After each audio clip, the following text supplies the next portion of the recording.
ممکن ہے اور سہمت نہ ہو تو تھوڑا اور کرے.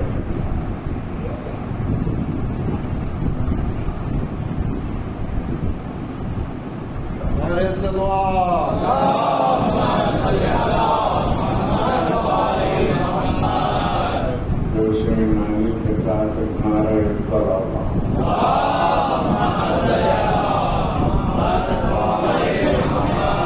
أعوذ بالله من الشيطان الرجيم. بسم الله الرحمن الرحيم. الحمد لله الذي لا يغفره المنع والجنون ولا يؤتيه الإعطاء والجود إذ كل موت منتقة سواه وكل مانع مذموم خلاق. هو المنان بفوائد النعم وعوائد المزيد والقسم ما اختلف عليه الدهر ويختلف منه الحال ولا كان في مكان فيجوز عليه الانتقال جلت عظمته. الصلاة والسلام على النبي الأمي الدافع جيشات الأباطيل والضامن صولات الأباطيل بالقاسم محمد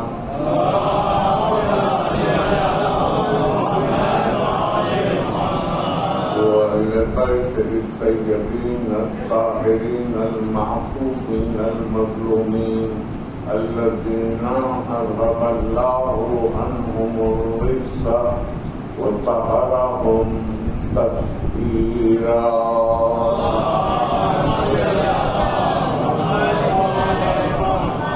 أما بعد فقد قال الله سبحانه وتعالى في محكم كتابه الحكيم أم يحسدون الناس على ما آتاهم الله من فضله فقد آتينا آل إبراهيم الكتاب والحكمة وآتيناهم ملكا عظيما.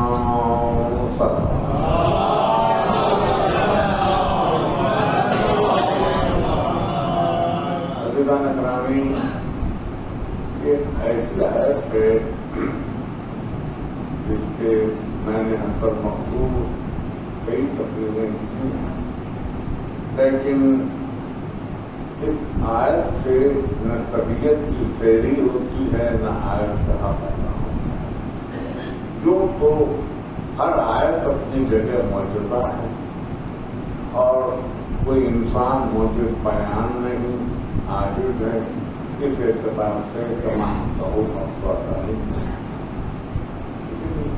میں اکثر جب کبھی حکم شناس حکم فہم نقطہ فن نقطہ نواز مجمع میرے روبرو ہوتا ہے تو میں یہ بات ضرور عرض کرتا ہوں کہ کلام مجید کا دنیا کی تقریباً ہر زبان میں ترجمہ ہو چکا ہے.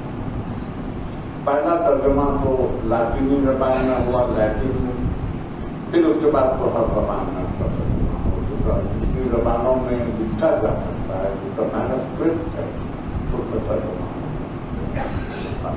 آج 1447 ڈگری میں آپ کو خطاب کرتے ہوئے میں یہ کہنے کے موقع میں ہوں کہ کوئی ترجمہ صحیح ترین ترجمہ نہیں، کوئی ترجمہ نہیں ہے.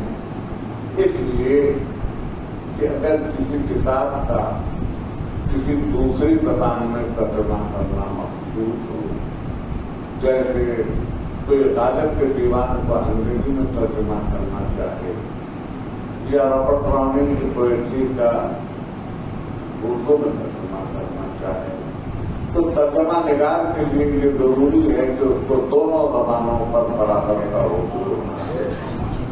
پر قواعد پر محاوروں پر الفاظ پر یہ دیکھا جائے کہ کون سا لفظ اس زمانے میں جیسے کتاب لکھی گئی کیا معنی رکھتا تھا، آج اس کے کیا مانا ہے، پھر اس کے ساتھ ساتھ یہ بھی دیکھیے کہ لکھنے والے کا ماحول کیا تھا، کس دور میں پیدا ہوا، والدین کون کون تھے، استاد کون کون تھے، اساتذہ کا کیا اثر رہا، ماحول کا کیا اثر رہا، تربیت کا کیا اثر رہا، ان تمام چیزوں کو پیش نظر رکھ کے اگر کوئی ترجمہ کرے تو یہ کہا جا سکتا ہے کہ ترجمہ بڑی حد تک کامیاب رہا۔ قرآن چونکہ معجزہ ہے، اس لیے معجزے کا ترجمہ کسی آگے کے انسان سے ممکن نہیں ہے، جب تک کہ وہ پردہ غیبت سے باہر نہ نکل آئے۔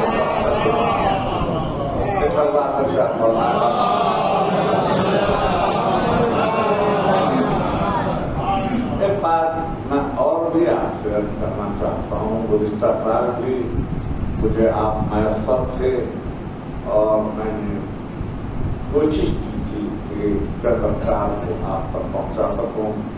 آج پھر میں ایک فکر تازہ کے ساتھ آیا ہوں، اس لیے کہ نئی نسل تک کے باتیں پہنچ جانی چاہیے۔ تو میں عرض کرنا چاہتا ہوں یہی کافی نہیں ہے قرآن کرنے کے لیے کہ آج اس کے کیا مانا ہے اور اس مانا کو بہو آپ اس کو خوب یہ بھی دیکھنا ضروری ہے کہ جس وقت قرآن نازل ہو رہا تھا بلکہ میں رک کے کہوں قرآن موجودہ ہے صرف اس وقت کے لیے نہیں، اس وقت آج تک کے لیے نہیں، بلکہ قیامت تک موجودہ ہے۔ اور قرآن کے خطے کی کتاب نہیں ہے، ایک زمانے کی کتاب نہیں ہے، ایک ملک کی کتاب نہیں ہے، ایک طبقہ انسانی کی کتاب نہیں ہے، بلکہ انسانیت تو کیا سارے کائنات کے لیے ایک ثابت حیات ہے۔ قیامت گزر جائے گی، قرآن باقی ہے۔ تھوڑی سی فکر میں چاہتا ہوں یہ ہے، تو اس اعتبار سے یہ بھی غور طلب ہے کہ جب قرآن نازل ہو رہا تھا تو اس وقت عرب فصیح تھے، بلیغ تھے، اگرچہ ان کے پاس گرامر نہیں، گرامر بعد میں، گرامر امیر المومنین کی ہوئی ہے، قواعد نہیں تھی، لیکن ان میں فصاحت و بلاغت تھی، اتنی فصاحت و بلاغت تھی کہ وہ قصیدے کہتے تھے اور ایسے قصیدے کہتے تھے کہ ان کو اپنی زبان پر نام تھا۔ موسیٰ کے لیے عصا معجزہ، عیسیٰ کے لیے مردے کو زندہ کر دینا معجزہ، اور سرکار رسالت کے لیے قرآن معجزہ ہے، اس لیے کہ وہ سب اہل زبان تھے۔ اہل زبان نے قرآن کو سن کر آخرکار کر کے کہا کہ جب سورہ کوثر کی 3 آیتیں کعبے پہ لٹکا دی گئی تھی تمام معلقات کے ساتھ کہ اس میں 34 آیت لاؤ، تو سب نے یہ کہہ کے انکار کر دیا کہ ماں ھذا کلام البشر، یہ بشر کا کلام نہیں ہے، یہ آسمانی کتاب۔ یعنی کہ تو آپ کو زمانے میں عربوں کا ماحول بدلا تو قرآن میں۔ اب میری کوشش یہ ہے کہ لفظ کیا معنی رکھتا، الف لام میم ذالک الکتاب لا ریب فیہ ھدی للمتقین۔ الف لام میم یہ وہ کتاب ہے جو متقین کی ہدایت کے لیے ہے، کافرین کی ہدایت کے لیے نہیں ہے، مسلمین کی ہدایت کے لیے نہیں ہے، مومنین کی ہدایت کے لیے نہیں ہے، متقین کی ہدایت کے لیے ہے۔ تو بھلا بتائیے کہ جب ایمان سے بڑھ گیا، تقویٰ کے منزل میں آ گیا، تو متقین کی ہدایت کی ضرورت کیا؟ اس زمانے میں تقویٰ کے معنی یہ تھے، اور تو مجھے سنیے میں یہاں سے گزر کے مذہبی تقریر پہ آ جاؤں گا، یہ سمجھ چاہتا تھا کہ نہیں بات رہے ذہن میں۔ اس زمانے میں اس دور میں تقویٰ کے معنی یہ تھے جیسے کوئی جوان اور تنومند گھوڑا کسی تنگلا پتھریلی زمین پر جو ڈھلوان ہو، اپنے سوار کو گرنے سے اور اپنے زبوں کو زخمی ہونے سے بچانے کے لیے جس احتیاط سے قدم رکھتا ہے اس کو تقویٰ کہا جاتا ہے۔ آپ محسوس کر رہے ہیں اس کو تقویٰ کے معنی ہے۔ ذرا سا آج ایک نظر ڈالیے اور یہ دیکھیے کہ زمانے میں یہ سیم ادر کی جھنکار، یہ دولت کی جھنکار، یہ فلکوس عمارتیں، کہ 100 منزلہ 150 منزلہ مکانوں میں ٹھنڈے جہنم آسائشیں البتہ دنیا میں ہر سہولت کا فراہم ہو جانا، یہ رشاو، یہ رفع کدے، یہ میں کدے، اور اس کے باوجود اگر کسی کے نفس کا رہبر اس احتیاط کا قدم رکھے کہ نہ نفس کو گرنے دے نہ نیند کو، یہ ہے یعنی دیکھیے دور بدل گیا، وقت بدل گیا، زمانہ بدل گیا، لوگ بدل گئے، نسلیں بدل گئی، زبانیں بدل گئی، مقام بدل گئے، لیکن قرآن کا موجودہ اب تک باقی ہے، اب تک وہ وزن باقی ہے، اب تک وہ گرانی باقی ہے، اب تک وہ اصلاح باقی ہے، اب تک کہ وہ ہدایت بنا ہوا ہو چکی میری تمہید۔ میں نے رحمت کی، بارش کا موسم بھی تھا اور میں چاہتا بھی تھا کہ جو لوگ باقی سے آ رہے ہیں ان تک بھی میری مرکزی کا تقریر کا حصہ پہنچا۔ اب آئے ترجمہ، یہ ترجمہ محض اس لیے ہے کہ عربی ہماری مادری زبان نہیں، ہماری زبان کچھ اور ہے، اس کی طریقے سے تمام مطلب خدا کی زبانیں الگ الگ ہیں۔ ہم صرف یہ چاہتے ہیں کہ کسی طرح سے معافی ضمیر تک قرآن کی ہم اپنے فہم رسا کو پہنچا دیں۔ حقیقت کچھ اور ہے، حقیقت کچھ اور ہے، حقیقت ہم پر کھلتی نہیں ہے، کسی پہ نہیں کھلتی حقیقت جب تک کہ اس کا دامن ہاتھ میں نہ ہو جو صاحب علم کتاب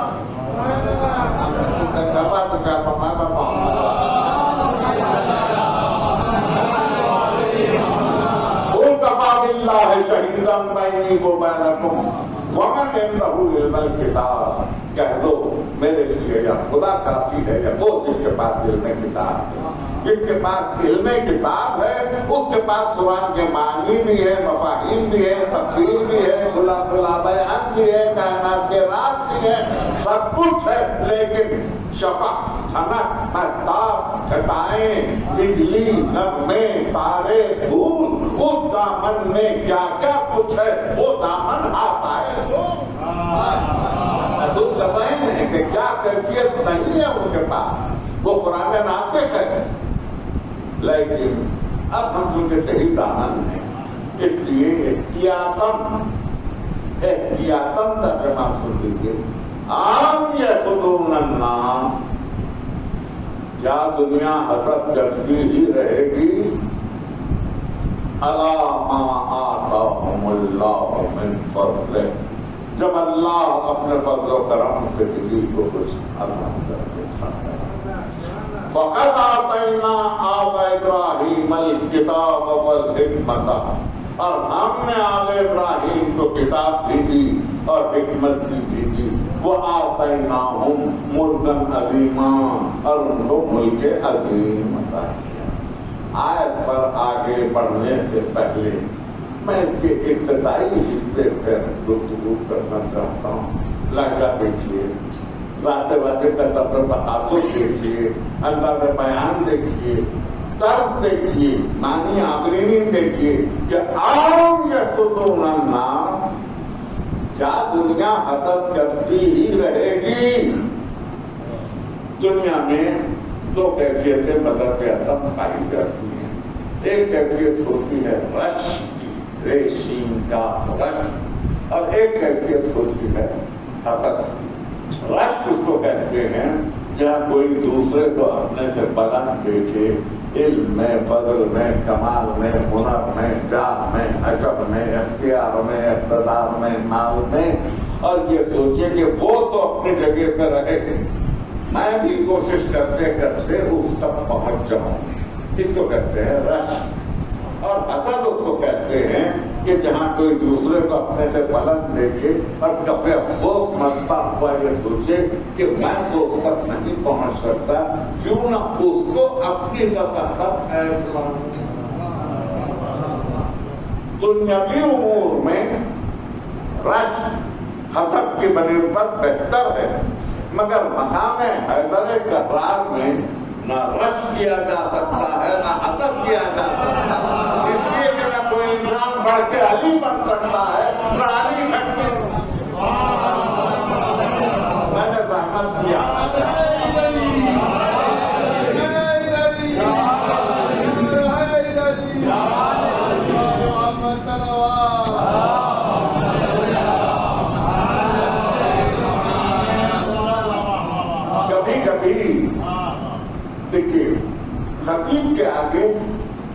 لفظ باندھ کے کھڑے ہوتے، وہ جس لفظ کا چاہے انتخاب کرے، جس لفظ کو چاہے اور چلے جائے، جس لفظ کو چاہے کپڑ لے، جس لفظ کو چاہے اپنے محلے تمام سے معنی بدلے، لیکن ممبر پہ کبھی ہر لفظ کا انتخاب نہیں کرتا، بلکہ ان لفظوں کا انتخاب کرتا ہے جو نجیب الطرفین، اور اس کے بعد ان کو حکم دیتا ہے کہ جا کے کوثر و تفصیل سے نہا کے آ، تجھے مدح آل محمد کے لیے منتخب کیا گیا۔ یہ ہوتا ہے نظام ممبر کا مقام حیدر کمران میں نہ رد کیا جا سکتا ہے نہ حسد کیا جا سکتا۔ کبھی کبھی ایک سادہ سی بات کرنے میں بھی بڑی احتیاط کی ضرورت پڑ جاتی، بڑی احتیاط، اس لیے کہ ذہن میں شائبہ نہ گزرے، سننے کے بعد یقین میں اضافہ ہو، شک کے بزرگ کو نہ چلا جائے۔ کہتے اگر مجھے یاد کرنا ہے کہ علی کی عمر کیا تھی، اب میں اگر یہ کہوں کوئی عدد بتا کے کہوں کہ عمر تھی، تو کسی کے ذہن میں یہ خیال آتا ہے وہ تو آدم کے ساتھ جنت میں بھی تھے، وہ تو نوح کے ساتھ کشتی میں بھی تھے، وہ تو ابراہیم کے ساتھ نارے نمرود میں بھی تھے، وہ تو موسیٰ کے ساتھ جلوہ میں بھی تھے، وہ تو عیسیٰ کے ساتھ ہر منزل میں بھی تھے، وہ محمد کے ساتھ ہمیشہ رہے، ساتھ رہے، آخر تک رہے، تو پھر عمر کا حساب کون کرے؟ تو اتنا کہنے کے لیے اس کو یہ کہنا پڑتا ہے کہ اس دنیا میں ظاہری عمر کتنی تھی، اس کے بغیر تحقیق کے بزرگوں کا وہاں گزر نہیں جہاں حیدر کمران کا تذکرہ ہو۔ 63 برس ظاہری حیات دنیا میں اس طبقے 63 برس 63 years old۔ اب اس میں 33 برس پیغمبر اکرم کے ساتھ ہے، 30 برس پیغمبر اکرم کے بعد۔ اب آپ اس میں تفصیل کیجیے، اور میں یہاں تقریر کو فیصلہ پر مرحلے پر نہیں لے جا رہا ہوں، یہاں سے میں تقریر کو آپ کے حوالے کر رہا ہوں۔ میری تقریر میں اس حد تک ذمہ دار ہوں کہ میں غیر جانبداری سے تقریر کروں، فیصلہ آپ کے ہاتھ ہے، آپ کے فہم پر ہے، آپ کے مطالعے پر ہے، آپ کی کیفیت پر ہے، یہ سب کچھ آپ ہے۔ اپنی کتابیں ہیں، علماء اسلام کی بھی کتابیں ہیں، جہاں جانبداری کا وعدہ کیا ہوا ہے، وہاں کتابیں نہ اپنی نہ عالم اسلام۔ ایک مغربی مفکر ابن فال آف رومن امپائر سے ایک پیراگراف یہ دعوت دولشیرہ کا تذکرہ کرتے ہوئے ابن نے لکھا کہ calm silence was being observed throughout the assembly until the youngest among all, called Ali, stood up and told the prophet of God, I witness that you are the truth and I will help you. ابن کہتا ہے کہ سرکار رسالت پڑھان نے دعوت دولشیرہ میں بلا کے یہ کہا قولوا لا الہ الا اللہ تفلحوا، اور میں اللہ کا رسول ہوں۔ تو کہتا ہے کہ ایسا محسوس ہوتا تھا کہ مجمع کے سروں پہ پرندے بیٹھ گئے ہیں، پتلیاں حرکت کرنا بھول گئی ہیں، پلکیں جھپکنے سے محروم ہو گئی ہیں، سانپ کی آمد و جد رک گئے ہیں۔ ایسا محسوس ہوتا ہے کہ انسان نہیں ہے، پتھر کے بت ہے، فضا چپ ہے، ہوا خاموش ہے، ایک سناٹا ہے۔ میں آپ سے اب پوچھ سکتا ہوں، اگر میں اس سناٹے کے بیچ سے علی کی آواز کو ہٹا لوں تو اسلام میں سوائے کفر کے سناٹے کے باقی کیا باقی رہتا ہے؟ کیا باقی رہ جاتا ہے سوائے کفر کے سناٹے؟ اور نہ سناٹا اس سناٹے کو آواز میں تبدیل کیا علی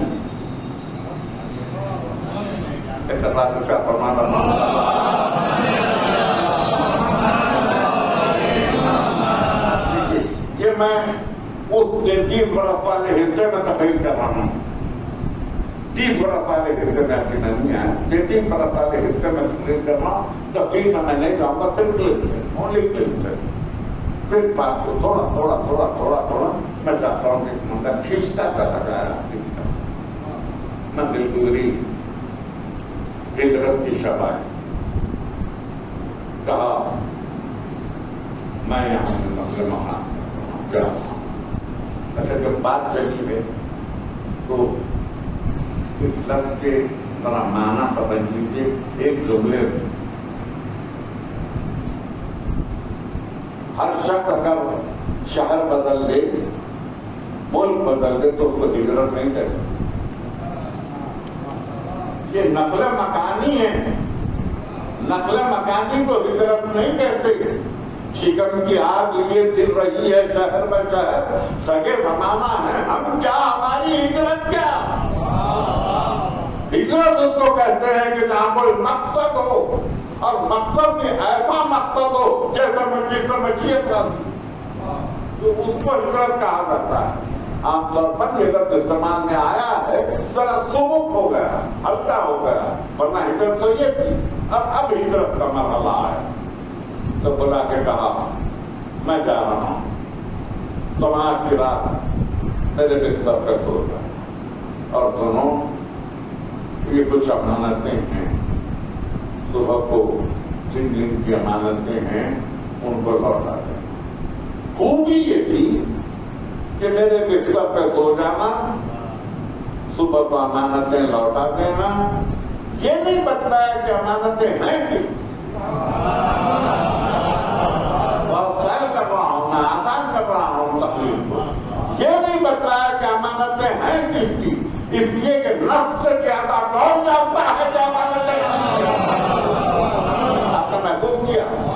نفس سے زیادہ کون جانتا ہے. نفس تو یہ بھی جانتا ہے رسول کا کہ خیانت تک کس کے سور پہ کس کی. جی ذرا سا میرے فکر کے ساتھ ختم کیجیے. میں یوں گیا اور یوں واپس آیا آپ کے ساتھ. 16 میں مالک اختر نے کہا کہ یا علی آج میں نے بھی اتنے ہی سر کاٹے جتنے آپ کی تلوار میں کاٹے. مسکرائے, مسکرا کے کہا مالک تمہاری تلوار میں یوں کاٹے سر کہ جو سامنے آیا اس کا سر کاٹ دیا. میری تلوار نے یہ دیکھا کہ قیامت تک بھی اگر کسی کی سوچ میں کوئی مومن ہو تو میں نے اس کو بخش دیا. محسوس کرنا کہ ہر تلوار میں اور ذوالفقار میں کتنا فرق ہے, کتنا فرق ہے. یہ نفس سے زیادہ کون جانتا, نفس سے زیادہ کون جانتا, بتایا نہیں. اور امانت اس کو کہتے ہیں کہ جہاں دینے والا دے تو امانت رکھنے والا امین, اس کی گانٹ نہ کھولے, اس کی گرہ نہ کھولے. چوک کی تو یوں ہی حوالے کرتے جیسے وہ دیکھے گئے. صبح کو دے دینا, نام نہیں بچلا ہے, اور پھر ساتھ ہی ساتھ یہ کہہ دیا کہ سو چاہتا بڑھو کہ سو. ٹھیک ہے, ایک لمحے میں مجھ سے یہ حوالے بھی سن لیجیے. مکے میں قبیلے والے جمع تھے, اسی راہ تب اور کہتے اب تو حد ہو گئی, ہمارے خداؤں کو برا کہا گیا, ہمارے دین کو للکارا گیا, ہمارے رسوم کی توہین کی گئی, ہماری تہذیب کو اٹھا کر پھینک دیا گیا. اب تو انتہا ہو گئی, اب تو محمد کو ختم کر دینا چاہیے. تو ابو جہل نے کہا اتنا آسان سمجھ رہے ہو, اگر کسی نے قتل کر دیا محمد کو تو بنی ہاشم پورے قبیلے کو زندہ نہیں چھوڑے. کیا آپ بھی بنی ہاشم کی, بنی ہاشم کے شجاعت کی کیا آپ کی؟ تو کہا پھر تو کہا 40 قبیلوں کے آدمیوں کو, جوانوں کو چن لیا جائے اور سب مل کے محمد کے گھر پہ حملہ کرے بنی ہاشم جیتے کس سے بدلا لے؟ یہ منتخب گروہ آیا اور آ کے ایک مرتبہ دروازے کی گرد سے چھانٹ کر دیکھا اور پلٹ کے کہا سو بنے. پلٹ کے کہا سو رہے. نفس جب بستر پہ آرام کر رہا ہو تو عقل ہی عقل دکھائی نگاہوں نے پہچانا نہیں کہ یہ عقل ہے یا نفس ہے. اور اس کے بعد ذرا سا دروازے کو چھیڑا, دروازہ کھلا. علی برابر ہوئے چاول, پیروں میں تلوار رکھی ہوئی تھی. میری احتیاط غلطی پہ توجہ فرمائیں, میں تلوار کہہ رہا ہوں, ذوالفقار نہیں کہہ رہا ہوں, اس لیے کہ ذوالفقار کو بہت میں آئی تھی. تلوار پیروں میں رکھی ہوئی تھی, ٹیک کے اٹھے. جیسے ہی ابو جہل کی نظر پڑی اس نے کہا ابو طالب کے نادان بیٹے تو نے یہ کیا کیا کہ لوگ تیرے ٹکڑے ٹکڑے کر ڈالے. تو پلٹ کے ابو جہل کو کہا ابو جہل تو نے مجھے نادان کہا, اگر میں اپنی دانائی دنیا بھر کے تمام نادانوں میں تقسیم کر دوں تو کوئی بے وقوف باقی نہ رہے.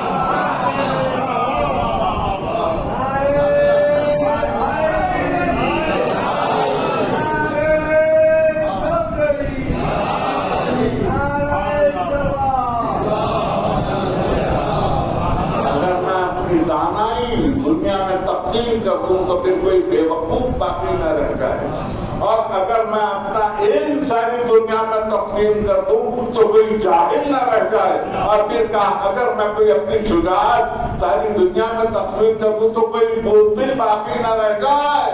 اب آپ نے دیکھا کہ شجاعت تمام ہے درے کپڑا.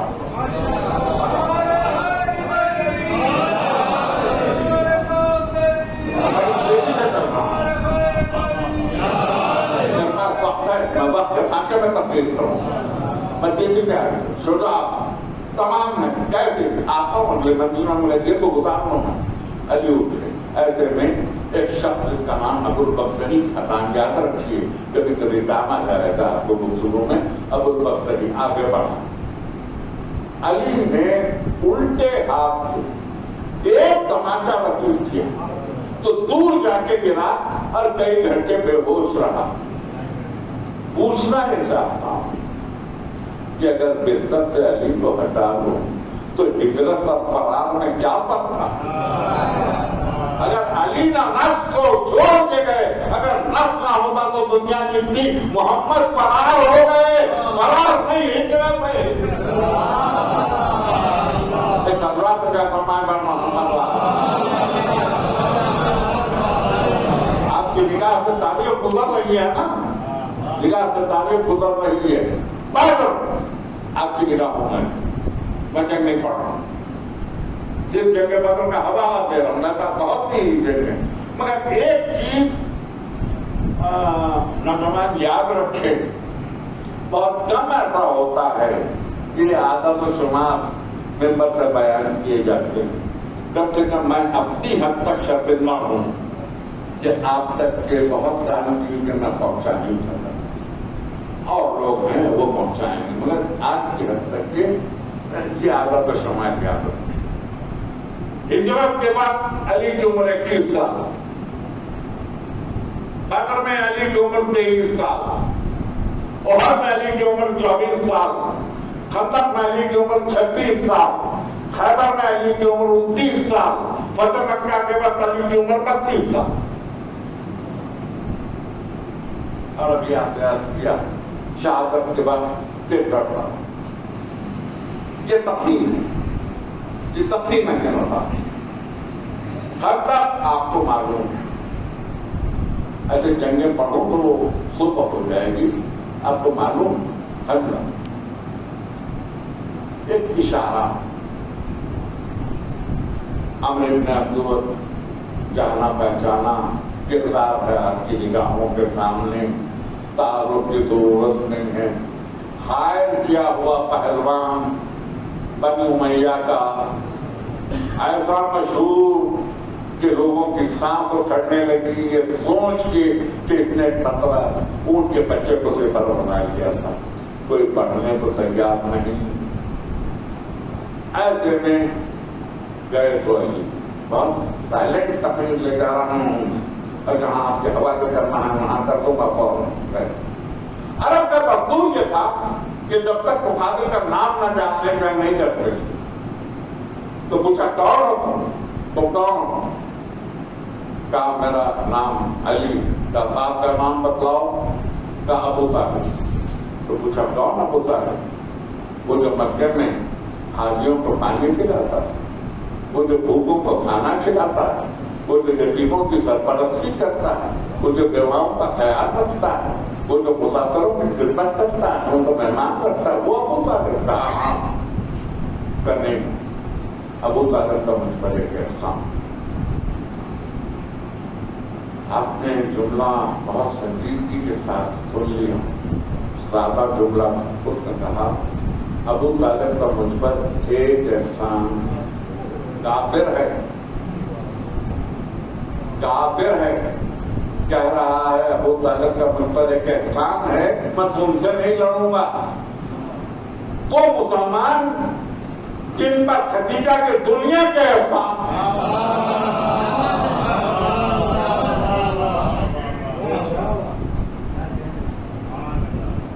دنیا کے احسان ہیں خدیجہ کے، مسلمان کیا تحقیق کی عربوں کی اس وقت، کیا تحقیق کی.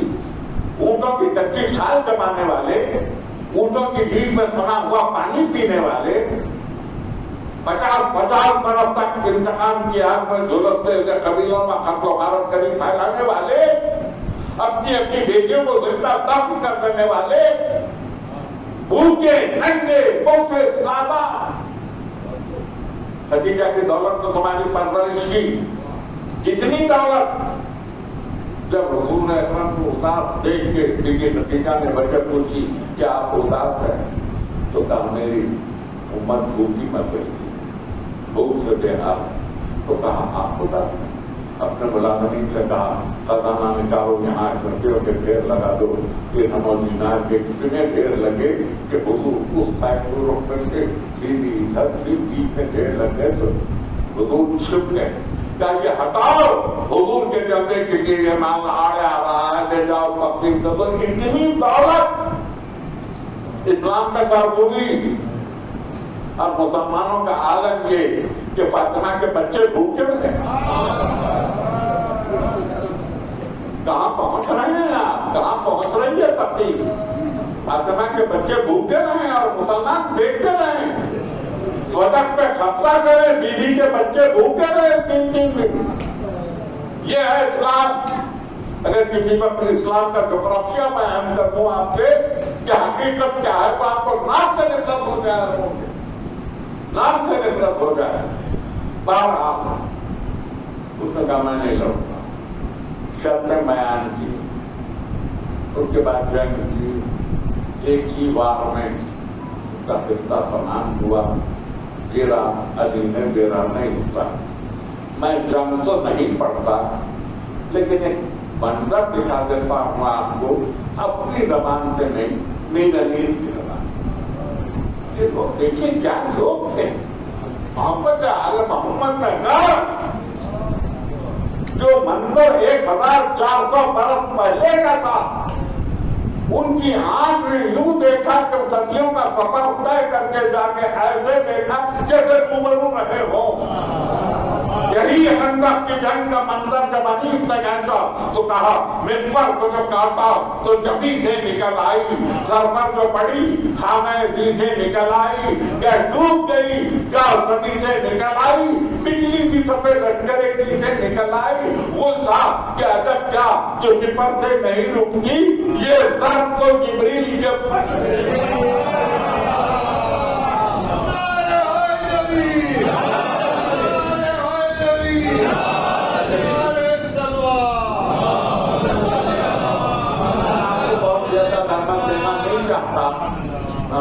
وقت میں چاہتا ہوں مگر کیا کروں. ہستی بیٹھی کسی کی زندگی ختم ہو جائے گی کبھی باپ کی کھاد کی شرم نہ ہو جائے. ایک اور جگہ لے جاؤں دیکھتے تو بولا خیبر میں جنگ نہیں پڑھا، لیکن آپ کی سنی ہوئی چیزوں کو ایک مرتبہ یوں بیان کر رہا ہوں جیسے میں آپ سے کچھ سننا چاہتا ہوں، سمجھنا چاہتا ہوں۔ خیبر آپ نے بہت سے خطیبوں سے سنا، بہت سے مقررین سے سنا، کئی لوگوں سے سنا کہ 3 دن تک لوگ جاتے رہے آتے، آپ نے سنا ہے، لیکن مجھے آج تک حیرت یہ ہے کہ کوئی نام نہیں ملتا کون گیا بوڑھا ہو گیا ہوں، ممبر پہ 63 برس گزار چکا ہوں، میری عمر 82 برس تو 50 ہو چکی ہے، مجھے آج تک نام نہیں ملتا کہ گیا کہو آیا کہو۔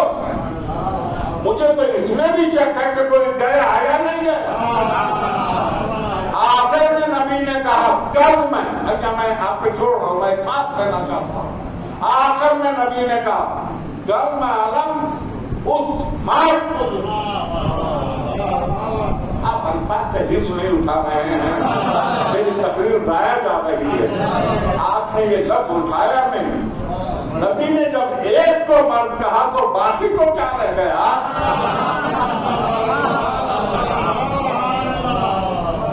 کہا میں کل اللہ ایک مرد کو دوں گا، تو جب ایک مرد ہو گیا تو باقی کیا رہ جاتا ہے فوج میں؟ آپ نے محسوس کیا؟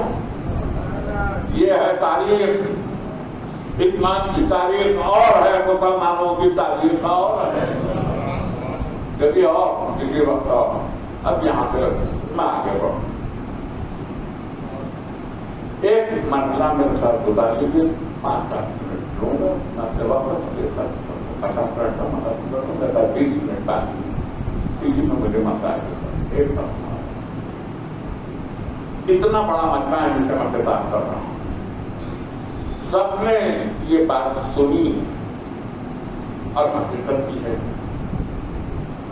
کہ سرکار ختمی مرتبہ کے وصال پر کوئی نہیں تھا، 8-9 آدمی، ٹھیک ہے، 8-9 آدمی انتخاب 8۔ اس منظر کو مولانا فضل الحسن صاحب نے بہت خوبصورتی کے ساتھ شعر سے پہ کر میں بیان کیا ہے۔ شرط وفا یہی ہے تو ایسی وفا پہ خاک، شرط وفا یہی ہے تو ایسی وفا پہ خاک، میت پڑی ہے شمع کی پر آنے اڑ گئے۔ یہ ہے اسلام، یہ ہے اسلام۔ اب اس کے بعد جب بیعت کی بات آتی ہے، تقریبا بنی سعیدہ کی آخری جملہ پر کہ میں یہاں چیپٹر کو کلوز کروں، آگے جاؤں، آخری جملہ جب بنی تقریبا بنی سعیدہ میں بیعت کی بات آتی ہے تو آپ سنتے ہیں، پڑھتے ہیں، آپ کو یہ علم میں ہے کہ سب لوگوں نے جا کے بیعت کی، کتنے لوگ تھے، کیا سناٹا ہے، اتنے غور و فکر میں ڈوبے ہوئے ہیں آپ، کسی مہمان سے آپ مجھے سن رہے ہیں، کتنے لوگ تھے جنہوں نے جا کے بیعت کی؟ 300، 350، یہی تعداد نا؟ تو کیا اسلام یہی تھا؟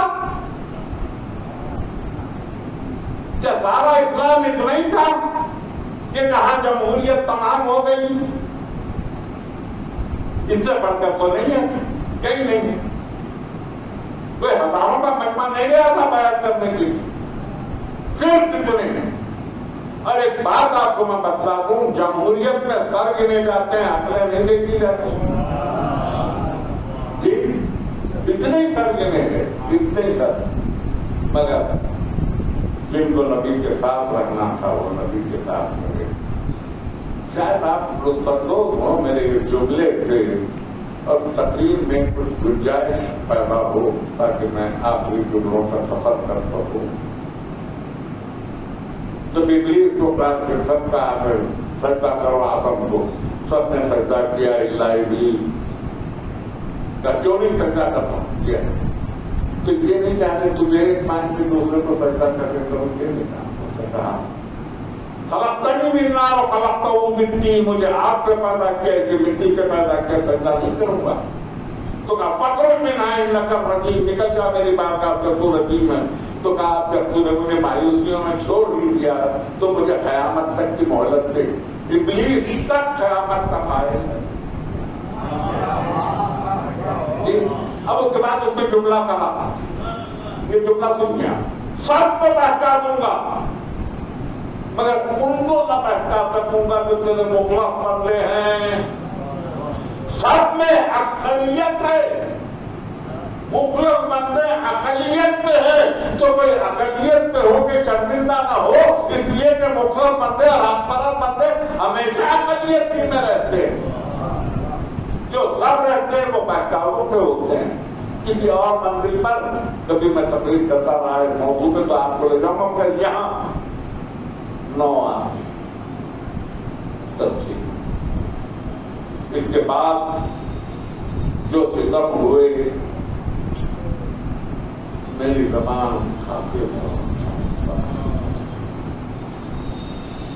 بعد کی 30 برس کی زندگی، 30 برس میں علی کی خاموشی، 25 برس کی خاموشی. انتہا یہ ہے کہ ایک دن بیوی نے پوچھا، یا ابا الحسن سنتی ہوں کہ مدینے کے لوگ آپ کو سلام نہیں کرتے. تو کہا بیوی آپ سلام کرنے کا کہتی ہیں، میں سلام کرتا ہوں تو مجھے جواب نہیں دیتے. کیا غربت تھی علی کی، کیا مصیبت تھی علی کی بات رسول گلے میں رکھتی ہے، پیچھے پیچھے پرارتھنا پکارتی جا رہی ہے، اہل مدینہ دیکھو علی کے گلے میں رکھتی ہے. یہ ہے اسلام کا کردار. لکھے مولانا کسے لکھے مگر علی نے رد کیا. اس کے بعد پھر 36 ڈگری ہو چکی تقریر. میں نے آپ کو زحمت دی، صرف ایک لمحے کی زحمت ہے. شجاعت کبھی گھرانے سے نہیں ہے. صفین میں علی آئے، ریش سفید، چہرہ کو جدا کم. لوگوں نے کہا علی بوڑھے ہو گئے، علی اب بوڑھے ہو گئے. پھر مرتبہ کہا لشکر سامنے آ جائے تو بتاتا ہوں بڑھاپا کس کو کرتے ہیں. ابھی بتاتا ہوں بڑھاپا کس کو کرتے ہیں. تو محمد حنفیہ نے لشکر پھنس جانے کے بعد جب علی تلوار لے کے چلے تو پوچھا بابا میں آپ کو کہاں پاؤں؟ کیا بیٹے تم مجھے وہیں پاؤ گے جہاں چھوڑ کے جا رہے ہو. اس لیے کہ علی کبھی کسی بزرگ کے پیچھے جاتا بھی نہیں ان کو ختم کرنے کے لیے. موت خود بخود آتی ہے علی کی تلوار کی ساتھ سے اور وہ بن جاتا. تو مجھے وہیں پاؤ گے. پشتوں کے پشتے لگے. علی کی شجاعت اتنی ہوئی کہ مقابل کا لشکر ہر حال یہ پکارتا تھا کہ یہ تو پھر ہے خراب، یہ تو پھر علی آ گئے، یہ تو پھر علی آ گئے. ایسی جنگ خدا 80,000 کا لشکر ادھر 30,000. مگر جنگ کا عالم یہ تھا. تو ایسے میں علی نے ایک 13-14 برس کے بچے کو بلایا اور کہا بلا کے اپنے ہاتھ سے امامہ باندھا، کمر میں تلوار لگائی اور اس کے بعد روبرو کھڑا کر کے غور سے اس کو ایسے دیکھا جیسے آئینہ دیکھا، جیسے آئینہ دیکھ رہے ہو. چہرے کا نقاب ڈال دی اور کہا اب تم جاؤ. مرتبہ گھوڑے کو ایر دی تو لشکر میں گھوڑا یوں آیا جیسے ہوا کے جوش میں آیا، وہی انداز. اور پھر اس کے بعد تلوار چلائی تو وہی انداز، وہی داغ، وہی فیور، وہی رنگ، وہی ڈھنگ. میر عزیز نے کہا کی رنگ میں راہ حمل و امان دشمنوں سے دور. کر کے بھاگی جاتی تھی روحیں تنوں سے دور، اسوار نیچے دور تھے، بھی دوسروں سے دور، مکسر گھروں سے دور تھے، سب گھروں سے دور۔ یہ جنگ بیروں کتابوں کے اہل رکھتے گئے تو پھر علی آتے تو ایک مرتبہ علی نے آواز دے کے کہا ذرا چہرے سے نقاب ہٹا دینا عباس، اور اس کے بعد یہ آخری جملہ میری تقریر کا، تیوریاں بدلی جو عباس نے حیدر کی طرح، تیوریاں بدلی جو عباس نے حیدر کی طرح، فوج نظروں میں اٹھا لی گئے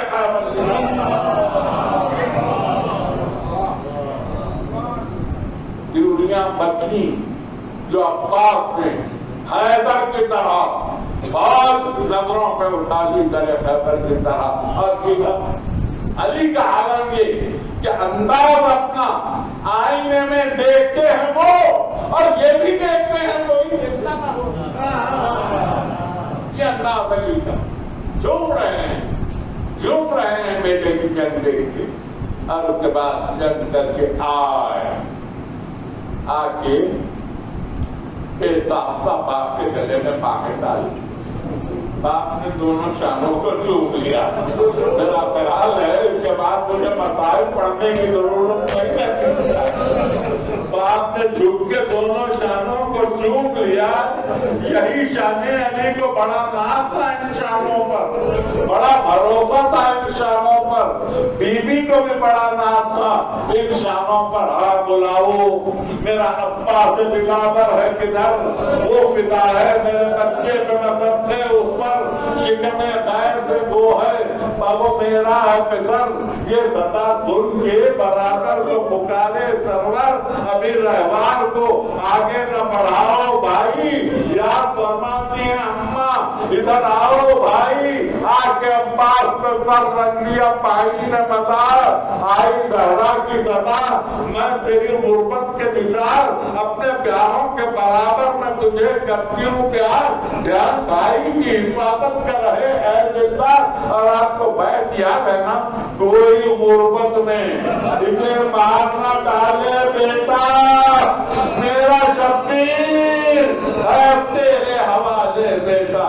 اور ان کی مسجد مگر مسجد مخصوص ہے، ایک 18 برس کے کڑیل جوان تھے، مالک سے بھرے گھر کے اجڑ جانے کو پوچھو، گھر والوں سے یہ تفرقہ پڑ جانے کو پوچھو، ماں باپ سے خدمت کے اجڑ جانے کو پوچھو، شبیر سے اکبر کے بچھڑ جانے کو پوچھو، بوڑھا باپ جوان بیٹا رخصت ہو کے تو گیا، اور اس کے بعد جب وہ مرحلہ آیا کہ آواز دی یا بتا علیکہ منی السلام، تو حسین چلے گرتے ہوئے چلے، آواز دیتے ہوئے چلے، پیرنی سے کہا کہ مسجد میں کیا آؤں کدھر کو ہے علی اکبر جواب دو، چلا رہی ہے تیوری پر مادر جواب دو، اکبر برائے خالق اکبر جواب دو، بیٹا جواب دو، میرے دلبر جواب دو،